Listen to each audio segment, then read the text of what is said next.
नमस्कार मित्रों, मैं रिचपाल सिंह, आपका स्वागत है हमारे चैनल पर। हम साइंस के अंदर हमारा टॉपिक जो चल रहा था वो था ध्वनि। हमने ध्वनि के जो है 2 भाग पढ़ दिए इससे पहले, और आज हम जो है वो पढ़ेंगे प्राश्रव्य ध्वनि से संबंधित, यानी जितने भी अनुप्रयोग इसके हैं, इनका उपयोग होता है विभिन्न क्षेत्रों में, वो हम पढ़ेंगे। तो देखिए, हम शुरू करते हैं। प्राश्रव्य या प्राध्वनि के अनुप्रयोग कहाँ कहाँ होते हैं। प्राश्रव्य ध्वनियाँ जो है उच्च आवृत्ति की तरंगें हैं। उद्योगों व चिकित्सा क्षेत्र में प्राध्वनियों का विस्तृत रूप से उपयोग किया जाता है। धातु के ब्लॉकों में उत्पन्न दरारों तथा अन्य दोषों का पता लगाने में हम प्राश्रव्य ध्वनि तरंगों का उपयोग करते हैं। कोई भी धातु है, अगर उसके अंदर दरार पड़ जाती है तो उसका पता लगाने के लिए जो है प्राश्रव्य तरंगों का यूज़ करते हैं।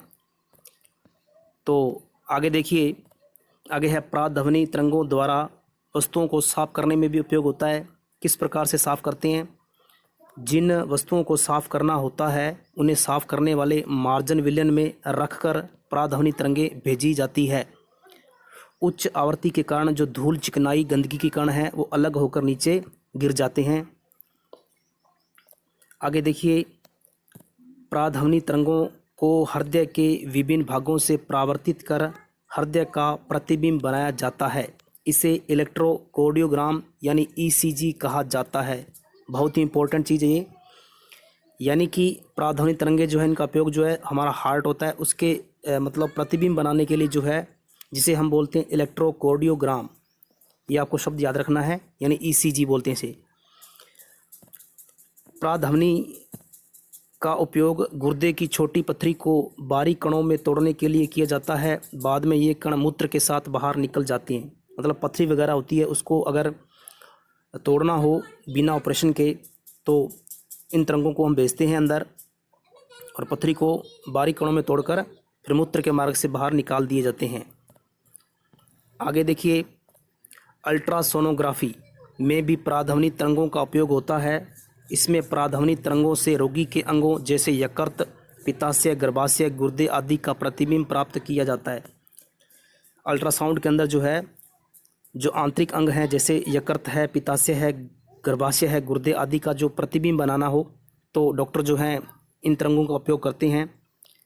देखिए, अल्ट्रासाउंड जो होता है यानी अल्ट्रासोनोग्राफी का उपयोग गर्भकाल में भ्रूण की जांच तथा अनियमितताओं का पता लगाने, ट्यूमर का पता लगाने में किया जाता है।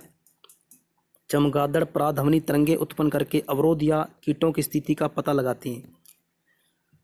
तो ये था अल्ट्रासोनोग्राफी से संबंधित और प्राध्वनि तरंगों का उपयोग। अब देखिए, सोनार में भी क्या होता है, प्राध्वनि तरंगों का उपयोग होता है। सोनार की फुल फॉर्म है साउंड नेविगेशन एंड रैंगिंग। प्रेषित्र प्राध्वनि तरंगें उत्पन्न तथा प्रेषित करता है। जो प्रेषित्र होता है यानी जो ध्वनि तरंगें भेजता है, वो तरंगें उत्पन्न भी करता है और आगे भेजता भी है। ये तरंगें जल में चलती है तथा समुद्र तल में पिंड के टकराने के बाद वहाँ से परावर्तित होकर संसूचक द्वारा ग्रहण कर ली जाती है। संसूचक जो होता है प्राध्वनि तरंगों को विद्युत संकेतों में बदल देता है, जिनकी उचित रूप से व्याख्या कर ली जाती है। यानी जल के अंदर क्या चीज़ है। अब देखिए, जल में ध्वनि की चाल तथा प्राध्वनि के प्रेक्षण तथा अधिग्रहण के समय अंतराल को ज्ञात करके उस पिंड की दूरी की गणना की जाती है। देखिए, प्राध्वनि तरंग जो सोनार का ये डायग्राम इस प्रकार से है। ये देखिए, समुद्र है, समुद्र के ऊपर जो है वो जहाज है, जहाज के ऊपर यहाँ पर प्रेषित्र लगा हुआ है। यहाँ प्रेषित्र होता है और यहीं संसूचक होता है। ये प्रेषित्र है और ये संसूचक है। यहाँ से मानना कि ये नीचे का तल है, यहाँ पर कोई पिंड है, वहाँ से ध्वनि तरंगें गई और वापस लौट के आई। तो ये जो डिटेक्टर होता है यानी संसूचक होता है, वो उस तरंग की व्याख्या करेगा कि अंदर क्या चीज़ है। माना प्राध्वनि के संकेत के प्रेक्षण तथा अभिग्रहण का समय जो है अंतराल टी है। मतलब आने और जाने में जो समय है वो टी है, और समुद्र जल में ध्वनि की चाल जो है वो v है तथा तल सतह से पिंड की दूरी 2d है। मतलब आने और जाने की दूरी जो है d+d यानी 2d है। तो दूरी का जो फॉर्मूला होता है वो चाल गुणा समय होता है, तो v/t। अब देखिए यहाँ से आगे क्या होगा, सोनार तकनीक का उपयोग जो है समुद्र की गहराई ज्ञात करने में, जल के अंदर स्थित चट्टानों, घाटियों, पनडुब्बियों, हिमशैल जिसे प्लावी बर्फ बोलते हैं, डूबे जहाज का पता लगाने व अन्य पिंडों की दूरी, दिशा, चाल मापने के लिए किया जाता है। तो बहुत ही इंपॉर्टेंट क्वेश्चन यहाँ से बन सकता है। आगे देखिए हम पढ़ेंगे ध्वनि का परावर्तन क्या होता है। किसी ठोस द्रव की सतह से टकराकर ध्वनि का वापस लौटना ध्वनि का परावर्तन कहलाता है। जिस प्रकार से प्रकाश का परावर्तन होता है उसी प्रकार ध्वनि का परावर्तन होता है। कोई ना कोई अवरोध जो है आगे आएगा, उससे टकराकर वापस ध्वनि लौटेगी, उसी को ध्वनि का परावर्तन कहते हैं। ध्वनि परावर्तन के सभी नियमों का पालन करती है।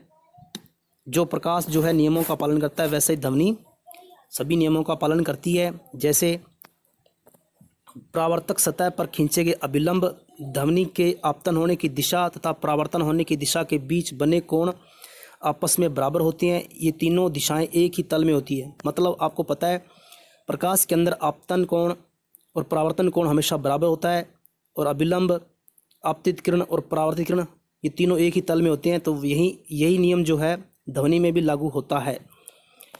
अब देखिए ध्वनि तरंगों के परावर्तन के लिए बड़े आकार के अवरोधक की आवश्यकता होती है, चाहे पॉलिश किए गए पृष्ठ हों या खुरदरे पृष्ठ हों। अब देखिए प्रतिध्वनि क्या है। किसी अवरोध से टकराकर पुनः उसी दिशा में परावर्तित होकर लौटने वाली ध्वनि प्रतिध्वनि कहलाती है। हमारे मस्तिष्क में ध्वनि की संवेदना लगभग 0.1 सेकंड तक बनी रहती है। ये इम्पोर्टेंट है, यानी हमारे माइंड के अंदर जो है ध्वनि की संवेदना 0.1 सेकंड तक बनी रहती है। स्पष्ट प्रतिध्वनि सुनने के लिए मूल ध्वनि और परावर्तित ध्वनि के बीच कम से कम 0.1 सेकंड का समय अंतराल होना चाहिए। ठीक है। अब देखिए यानी कि जो कुल समय है वो 1 सेकंड है। स्रोत और अवरोधक के बीच की जो समय अंतराल होता है ये वाला वो 0.1 सेकंड है, और दूरी 2d है आने जाने की। और 22 डिग्री टेम्परेचर पर ध्वनि की चाल 344 मीटर पर सेकंड होती है। अब यहाँ से इनके मान रखेंगे हम दूरी के फॉर्मूले में। तो ध्वनि द्वारा अवरोधक तक जाने और वापस श्रोता तक लौटने में कुल दूरी जो 2d होगी वो चाल गुणा समय। तो यहाँ पर 2d का मान 34.4 मीटर आ जाएगा। और हमें d की अगर वैल्यू निकालनी है, मतलब स्पष्ट प्रतिध्वनि सुनने के लिए अवरोधक की ध्वनि स्रोत से न्यूनतम दूरी जो d का वैल्यू है वो 17.2 मीटर होती है। ये आपको याद रखना है, ये वैल्यू याद रखनी है। ठीक है। आगे बढ़ते हैं हम। अनुरणन क्या होता है। देखिए किसी बड़े हॉल में उत्पन्न होने वाली ध्वनि दीवारों से बारंबार परावर्तन के कारण काफ़ी समय तक बनी रहती है। मतलब गूंज जो है वो बनी रहती है हॉल के अंदर। यह बारंबार परावर्तन जिसके कारण स्थायित्व होता है वह कहलाता है अनुरणन। ठीक है। अब देखिए ध्वनि के बहुल परावर्तन के उपयोग। तो देखिए कहाँ उपयोग होते हैं इसके। पहला नंबर है लाउड स्पीकर, हॉर्न, शहनाई जैसे वाद्य यंत्रों में ध्वनि के बहुल परावर्तन का उपयोग होता है। इस प्रकार से ये लाउड स्पीकर है, तो ध्वनि जो है इनसे बार बार टकराती है, अंदर बारंबार परावर्तन होता है। इससे क्या है कि ध्वनि पैदा होती है। दूसरा देखिए डॉक्टर जो हैं वो डॉक्टर द्वारा हृदय तथा फेफड़ों में ध्वनि को सुनने के लिए स्टेथोस्कोप जो होता है उसका यूज किया जाता है। कंसर्ट हॉल, सम्मेलन कक्षों, सिनेमा हॉल की छतें वक्राकार बनाई जाती है, यानी इस प्रकार से बनाई जाती है। तो ध्वनि जो है इनसे टकराकर बार बार परावर्तन से पूरे हॉल में ध्वनि सुनाई देती है, जिससे परावर्तन के बाद ध्वनि हॉल के सभी भागों में पहुंच जाए। ठीक है। अब देखिए हम बात करते हैं शोर की। तो शोर जो है क्या होता है, अप्रिय ध्वनियों को शोर कहते हैं। वातावरण में अत्यधिक तथा अवांछित ध्वनियाँ को शोर प्रदूषण कहते हैं। यानी कि अगर वातावरण के अंदर अवांछित ध्वनियाँ जो है या ज़्यादा ध्वनियाँ पैदा होती है उसे शोर पैदा होता है। शोर प्रदूषण के कारण क्या है, वाहनों की ध्वनियाँ, विस्फोट, पटाखों का फटना, मशीनें, लाउडस्पीकर, ऊंची आवाज़ में चलाए गए टीवी, ट्रांजिस्टर, रेडियो, रसोई के उपकरण, कूलर, एसी, इनसे ध्वनियाँ पैदा होती है, यानी इनसे शोर होता है। अब देखिए शोर प्रदूषण से क्या क्या हानियाँ हैं। परिवेश के अंदर में अत्यधिक शोर की उपस्थिति से अनेक स्वास्थ्य संबंधी समस्याएं जैसे अनिद्रा, अति तनाव, उच्च रक्तचाप, चिंता, अन्य स्वास्थ्य संबंधी विकार जो है पैदा होते हैं। लगातार प्रबल ध्वनि सुनने से सुनने की क्षमता अस्थायी या स्थायी रूप से कम हो जाती है। ये हैं इसके हानियाँ। अब देखिए शोर कम करने के उपाय क्या क्या हैं। एक नंबर, वायुयान के इंजनों, औद्योगिक मशीनों तथा घरेलू उपकरणों में रवशामक युक्तियाँ यानी साइलेंसर लगाना चाहिए। अब देखिए 2 नंबर है, शोर उत्पन्न करने वाले क्रियाकलापों तथा उद्योगों को आवासीय क्षेत्रों से दूर संचालित करना चाहिए। जितने भी फैक्ट्री हैं, उद्योग हैं, उनको शहर से बाहर स्थापित करना चाहिए। वाहनों के हॉर्न का उपयोग कम से कम करना चाहिए। टीवी संगीत निकायों की ध्वनि प्रबलता कम रखनी चाहिए और सड़कों व भवनों के आसपास पेड़ लगाने चाहिए। तो पेड़ हमें लगाने चाहिए ज़्यादा से ज़्यादा। ठीक है, तो ये थी हमारे साइंस का जो है ध्वनि का पार्ट कुछ बचा हुआ। तो आज ध्वनि का जो टॉपिक है वो कंप्लीट हो गया है। वीडियो को शेयर कीजिए, लाइक कीजिए। धन्यवाद।